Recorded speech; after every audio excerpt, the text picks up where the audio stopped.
And welcome back. For more than a month now, we have been telling you about the unsolved hit-and-run accident that killed a teenager in central Bakersfield. And every time we run this story, we hear the same question. What was she doing on Union Avenue at 11 o'clock at night? Now, the shocking answer. The girl was a 14-year-old sex worker, a human trafficking victim. She had been lured by a pimp from the safety of a halfway house. And she wasn't the only middle school girl working Union Avenue that night. In fact, she wasn't even the youngest. Our Robert Price spent a full month talking to social workers, police, and parents of troubled girls, and he files this special report.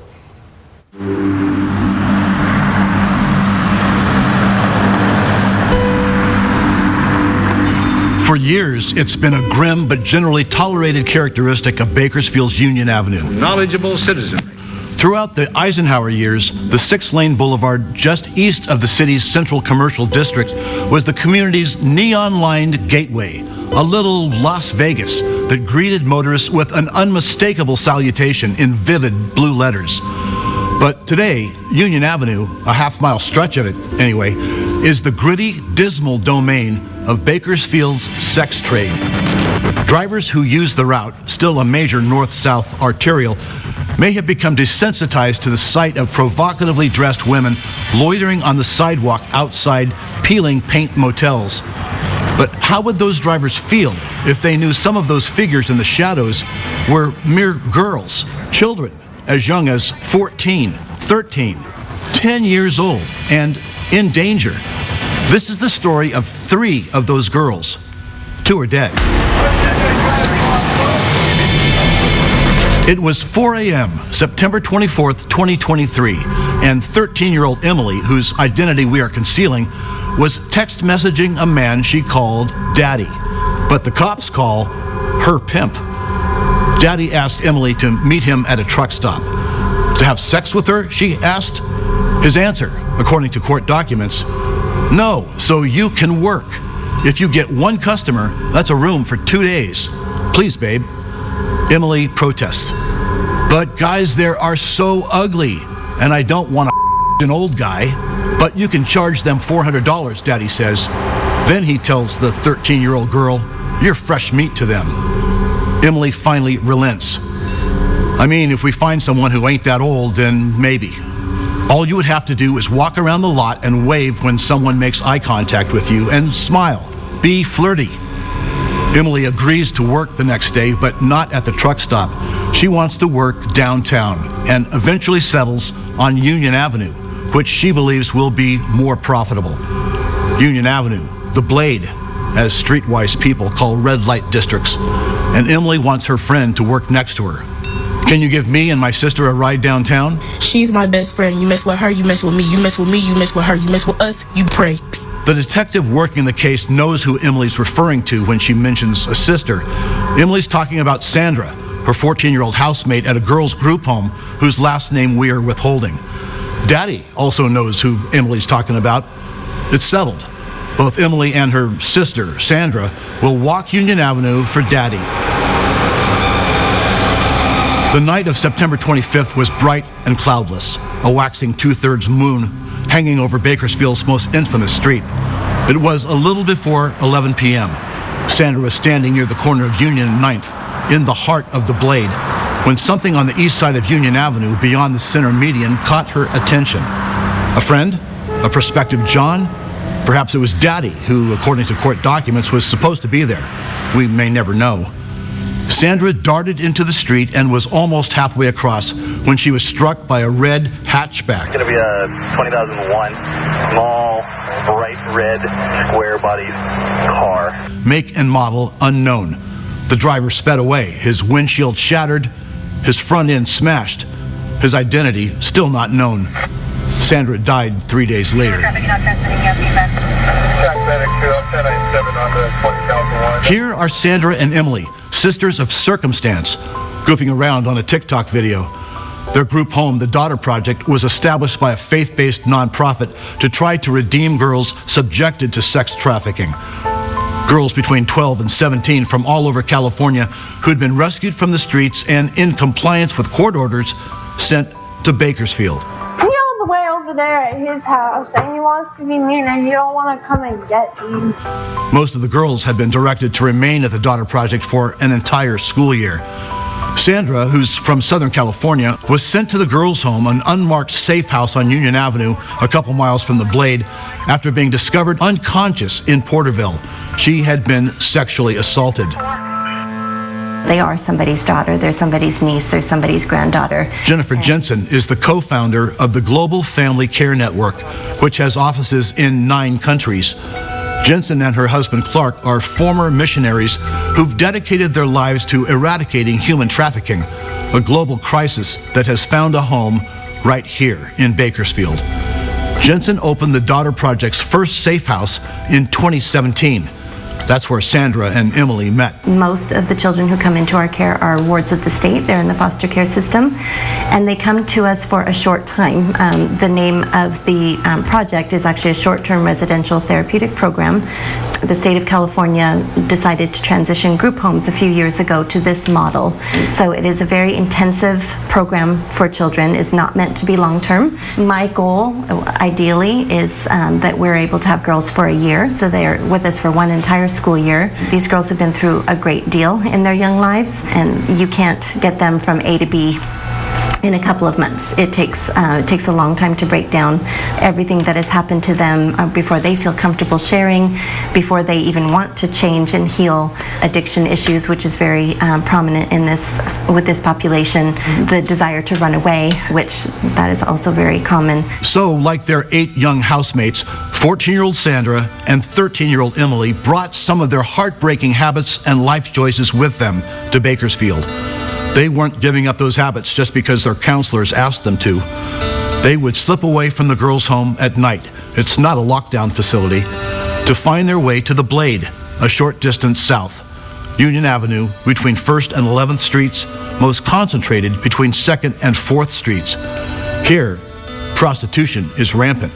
A lot of them approach junior high and high school girls, maybe Doug 20. Bennett, founder of the prostitution recovery organization Magdalene Hope, said many of the women here start very young.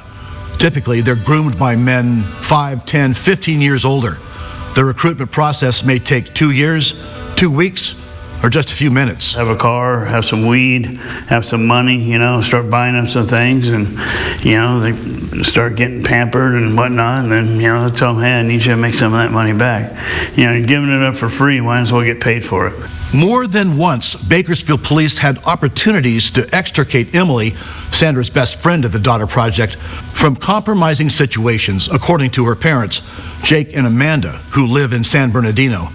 We are withholding their last names to protect their daughter's identity and using the name Emily, one of her street pseudonyms. Her social worker, just all the people in her team know that she is engaging with things with older men all over Bakersfield.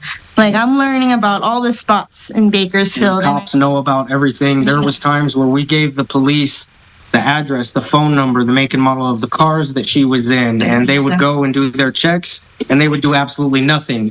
Twice they found with a grown man, but because both of them denied doing anything, they let it go. They let it completely go. My daughter stayed there. But police need more than a telephone tip to make an arrest, according to Sergeant Andrew Tipton, a BPD spokesman. Misdemeanor offenses typically must occur in an officer's presence for them to act. Without reasonable grounds, police can only do so much. The night she was fatally injured crossing Union Avenue, Sandra, according to surveillance video, was picked up outside the Daughters Project building by a man in his late 20s driving a red Tesla. A short time later, she was walking the Blade. Bakersfield police believe the man in the red Tesla who likely dropped her off is the same man who's already under investigation for alleged human trafficking crimes. Police investigating Sandra's death confiscated Emily's cell phone, telling a judge the device could help them identify individuals who had sexually trafficked underage girls. Emily continued to advertise sex acts on social media. Here's her Facebook. She lists her profession as prostitute at prostitute, and her price range as $200 to $400, payable up front. Here's a Snapchat photo of hers, a cartoon Emily standing next to a 2-star motel. $60 a room. Emily's friend Sandra was not the first troubled resident of the Daughter Project to be killed on Union Avenue. In 2020, the night before Thanksgiving, 14-year-old Kaylee Corbella got into an argument with a group home staff member. She bolted out the door, ran into a darkened Union Avenue, and was struck by a car. Kaylee's death underscores another aspect of Union Avenue's deadly nature. Apart from the troubled girls and the predatory environment of the Blade, Union is the deadliest single road in Kern County. 11 pedestrians have been killed on Union or streets directly adjacent to it in the last 14 months, according to KGET's tabulation. Kaylee's mother, Jody of Sacramento, still grieves for her daughter's loss, yes, but also because Kaylee's court-ordered counseling seems to have made things worse, not better, as far as Jody could tell from the limited contact she was allowed to have with her daughter. I was hoping she'd get the counseling that every child needs, I think. She had to start acting right before they were going to let her come home. And I believe she was acting out just because she wanted to be home. Jensen, the program's executive director, said it's hard for the girls to completely turn away from their previous lives. They have lots of days where they don't want to stay here. You know, once they start to perhaps think about things that they've been through, they're very, very resilient. But once you start to open up that process, it can become even more challenging. To run anywhere is very common with this population at any age, and it certainly is with our girls. And it's challenging. We can only do so much. Jensen wishes society would pay more attention to the factors that make girls vulnerable to sex trafficking. She advocates an approach that gives families and their communities the tools to recognize and address risky behavior before it descends into exploitation. No child deserves to have those kinds of atrocities in their life, in their young life. Jensen hopes a change of scenery will help them overcome the mental scars of those atrocities. The Daughter Project is moving away from Union Avenue, where the girls have been readily vulnerable to the bad intentions of adult men, sugar daddies, and supposed boyfriends intent on exploiting teen girls. The Daughter Project is relocating before year's end to a new, secure, 2-acre facility 30 miles away, a semi-rural setting where girls like Kaylee and Sandra might have had a chance to avoid the perils of Union Avenue and the Blade. Robert Price, 17 News. The September 25th hit-and-run accident that killed Sandra, a resident of the Daughter Project group home, remains unsolved. Sandra, who was 14 at the time, was hit a little before 11 p.m. that Monday night while crossing Union Avenue near 9th Street. She was struck by a red hatchback automobile, make and model unknown. The driver sped away, his windshield shattered, his front end smashed. Sandra died on September 28th. If you think you may have information about that hit-and-run accident, you are urged to contact Bakersfield Police at 327-7111.